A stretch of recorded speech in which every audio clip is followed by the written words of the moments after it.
Okay, let's go.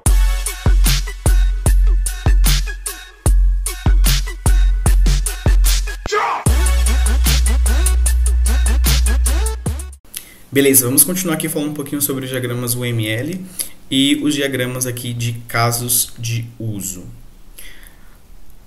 Então, como eu falei para vocês, a UML ela é dividida em diagramas estruturais e diagramas comportamentais, tá? A UML define 14 diagramas dividido aí entre essas duas partes. E dentre os objetivos, a gente tem visualizar o sistema, especificar qual é, né, se é uma estrutura comportamental e guiar e documentar as decisões. A diferença entre estrutural e comportamental é que o de estrutura ele tem a ver com uma maneira que a gente vai codificar depois, né, o processo de programação. Então, quais serão as classes, os objetos, os métodos, como vão se comunicar entre si, qual vai ser o tipo de relação, uma associação, uma composição, beleza? A parte de comportamental, como o próprio nome diz, ele está ali para definir o comportamento. Então, quais são os atores, o que esses atores vão fazer dentro do nosso projeto, quais são as funções dele, tá bom? E aí a gente tem aqui uma divisão. Então, os estruturais tem os de classes, componentes, objetos, pacotes, implantação, estruturas compostas e perfil. A gente vai falar principalmente sobre o diagrama de classes, tá? É o diagrama mais utilizado no mundo de arquitetura de softwares. E os comportamentais, a gente tem o diagrama de atividades, casos de uso, interação, máquina de estados, tempo, visão geral de interação, comunicação e sequência. E a gente vai falar sobre casos de uso, beleza? Tá bom, então esse slide de hoje é sobre diagramas de casos de uso. E essa aqui é a configuração dele, tá? Então a gente tem um bloco aqui, né? Onde tem esses atores, que são banco, funcionário e cliente. E tem os casos de uso, que são todos esses elipses que estão aqui dentro, né? Como saque, cadastrar cliente, abertura de conta. Então, bora visualizar aqui como é que funciona na prática, né? A gente enxergando aqui, eu vou começar como cliente. Eu consigo perceber que o cliente, ele consegue tirar um extrato, beleza? Que o cliente, ele consegue fazer uma abertura de conta comum.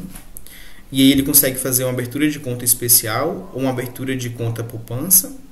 A partir daí ele também consegue efetuar um depósito, tá? De maneira indireta. O cliente ele também pode encerrar sua conta. Legal. O funcionário ele pode cadastrar o cliente, ele pode efetuar a abertura de conta, consequentemente a abertura de conta especial, poupança e efetuar o depósito. E o banco ele consegue também pedir o extrato. O processo de encerrar a conta solicita que inclui a parte de solicitação de saldo, né? Estende a parte de depósito, estende a parte de saque, que inclui registrar movimento. A gente vai detalhar um pouquinho mais sobre isso, beleza? Mas isso aqui é um pouquinho da estrutura do nosso diagrama de casos de uso. A gente tem os atores e tem os casos de usos aqui representados por elipses dentro de um bloco, tá bom? Então, o diagrama de casos de uso, ele adota uma linguagem simples, né, acessível ao cliente. Então, a gente vai apresentar esse diagrama aqui para o cliente para verificar se realmente são esses atores que vão efetuar essas ações, para quando a gente for construir o nosso projeto, não ter problema, né, de comunicação ali entre o cliente e os programadores. Então, o objetivo é a compreensão do comportamento externo do sistema por qualquer stakeholder. Apresenta o sistema através da perspectiva do usuário. Então, na perspectiva aqui do usuário, quais são as funções, né, que cada ator, cada agente aqui vai ter? Então, ele é um diagrama mais abstrato aqui da UML. Você vê que a gente remove bastante informação. Esse projeto em si aqui, ele pode ser um projeto muito extenso, mas a gente abstrai o máximo possível para o cliente conseguir compreender de uma maneira simples, tá?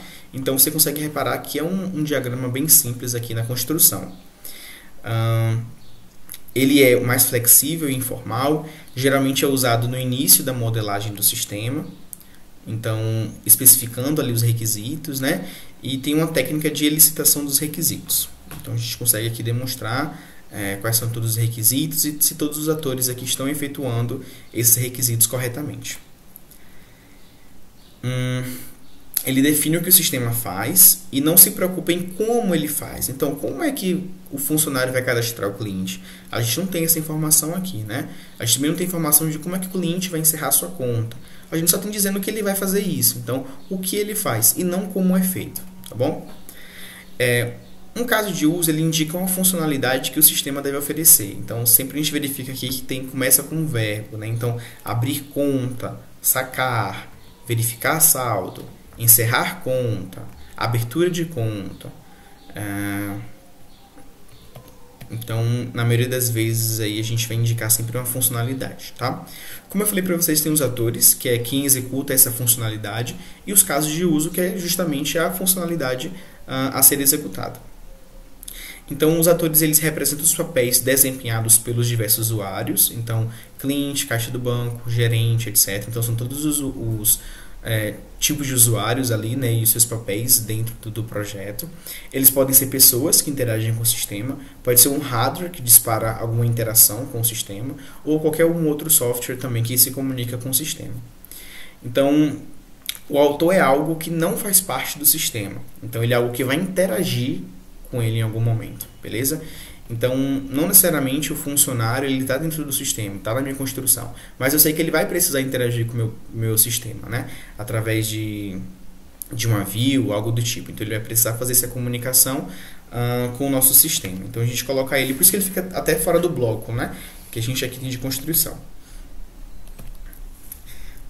E a representação dele é um homem de palito mesmo, mais um papel aqui desempenhado.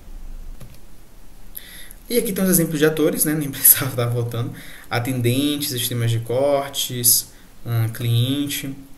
Os casos de uso, eles descrevem as interações entre o sistema e esses atores. Então, o caso de uso ele pode conversar com outros casos de uso e também pode conversar com esses atores. Ele vai definir os serviços, as tarefas ou funções do sistema. Os nomes indicam ação. Então, cadastrar venda, sacar, consultar um filme, beleza? Representado por elipses, como eu falei para vocês. Então, o texto tem um texto dentro, né, que descreve essa funcionalidade, e por fora a gente tem essa elipse que acopla esse texto. E aí, geralmente, a descrição dentro da elipse é curta e direta. Então, é verbo mais o objeto. Exemplos: locar filmes, consultar gêneros, cadastrar clientes. E os relacionamentos, né? A gente tem vários tipos de relacionamentos, mas os principais deles são associação, inclusão, extensão e generalização.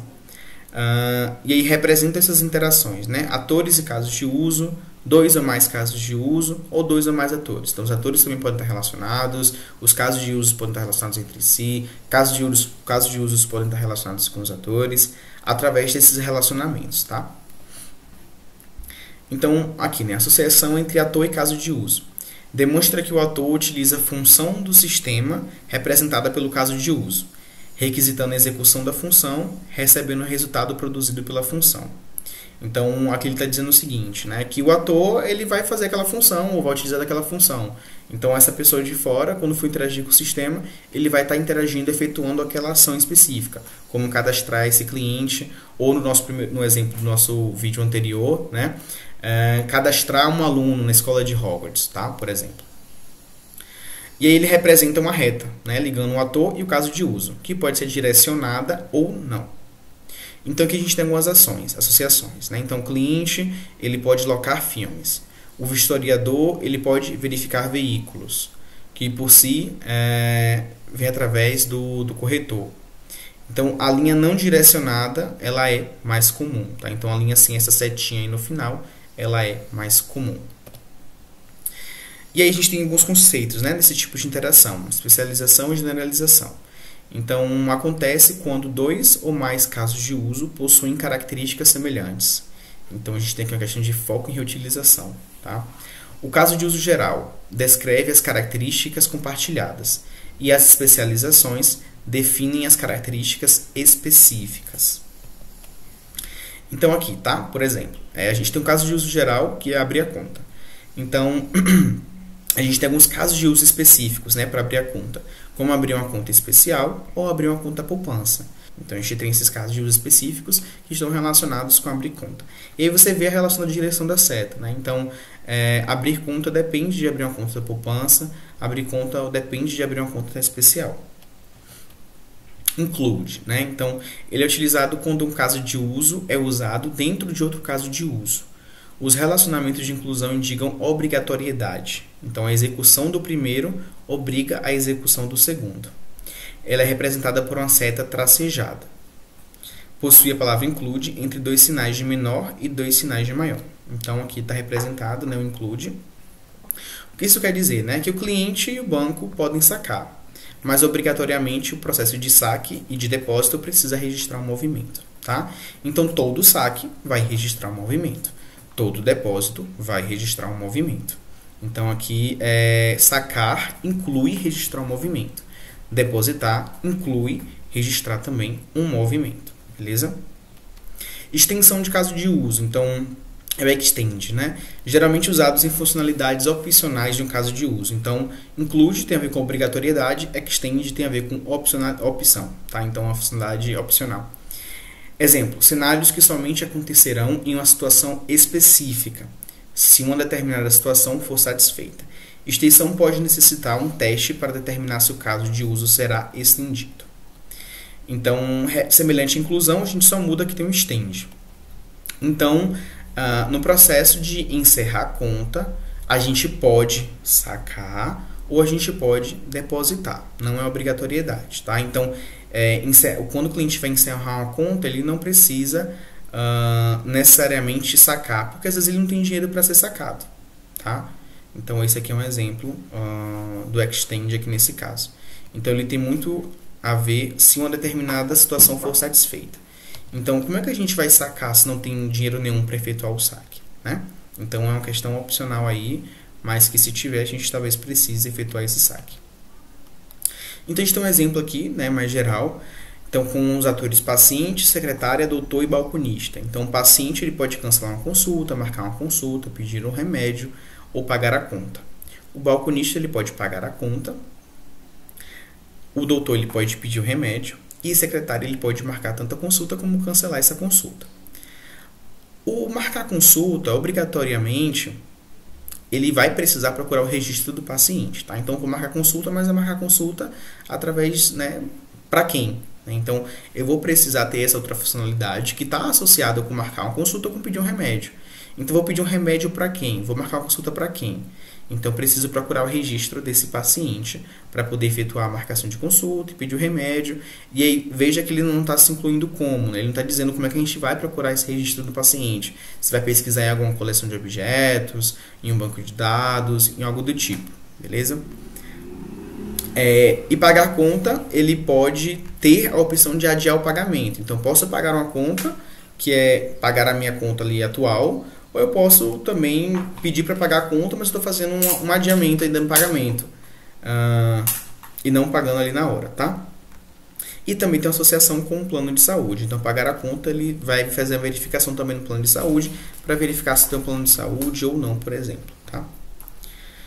Um outro exemplo, então, o usuário ele pode cadastrar o usuário, comprar ingresso, emitir ingresso. Mas comprar ingresso, ele estende, né, emitir o ingresso. Então, quando eu for efetuar comprar o ingresso, eu vou estar emitindo esse ingresso. E, obrigatoriamente, para poder fazer a compra do ingresso, eu preciso fazer um login. Mas não necessariamente preciso autenticar a venda, porque vai que não é um pagamento feito por cartão, né, mas um pagamento feito à vista, ou um pagamento feito via Pix, por exemplo. Então, dependendo da situação, não precise fazer a autenticação da venda, embora eu acho que para o Pix precisa autenticar, né? Mas aí tem um exemplo aqui da administradora do cartão, que ela é um agente externo do nosso sistema, mas ele vai precisar interagir, né? Ele vai precisar informar para a gente se a venda foi autenticada ou não. O usuário também pode consultar o evento, beleza? O administrador, através do usuário, também pode fazer esses processos de cadastrar, comprar, emitir ingresso, consultar o evento.